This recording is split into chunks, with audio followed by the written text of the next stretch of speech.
యజుర్వేదానికి మధ్య ఉండి యజుర్వేద హృదయంగా పరిగణించబడే రుద్రాధ్యాయం, దాన్ని రుద్రనమకం అనేటటువంటి పేరుతో చెప్పుకుంటూ ఉంటాం.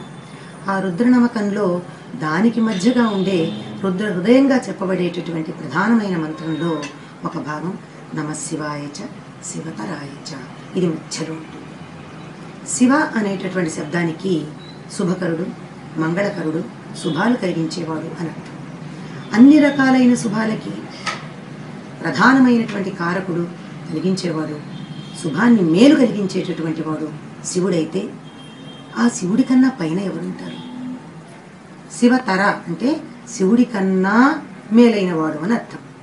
తర, తమ అనే ప్రత్యయాలు ఆంగ్లంలో మనకుండే కంపారిటివ్, సూపర్లేటివ్ డిగ్రీలను సూచించే పదాలు. మోర్ అండ్ మోస్ట్ అంటాం మనం. శుభ అంటే మంచి కలిగించేవాడు, శుభతరుడు మోర్ మంచి కలిగించేవాడు, శుభతముడు ది మోస్ట్ శుభం కలిగించేవాడు అని అర్థం. అట్లాంటప్పుడు శివుడే శుభాన్ని కలిగించేవాడైతే శివతరుడెవరు అనేటటువంటి సందేహం రావడం సహజం. అలా రావాలి కూడా. అలా వచ్చినప్పుడే మనం ఆలోచన చేస్తాం, ఎవరి శివతరుడు అంటే మానవులకి శుభాలు అశుభాలు అన్నవి తమ దృష్టి భేదాన్ని బట్టి మారుతూ ఉంటాయి. నాకు మంచనిది మరొకళ్ళకి చెడు కావచ్చు. నేను ఇవాళ మంచి అనుకున్నది రేపు మంచి కాకపోవచ్చు. అయ్యో ఇవాళ ఇట్లా జరిగిందే అని అనుకుంటాం. 10 రోజులు పోయాక ఆ రోజు అట్లా జరగడం వల్ల నాకు మేలే కలిగింది, భగవంతుడున్నాడు నాకు మంచి చేశాడు అనుకుంటాం.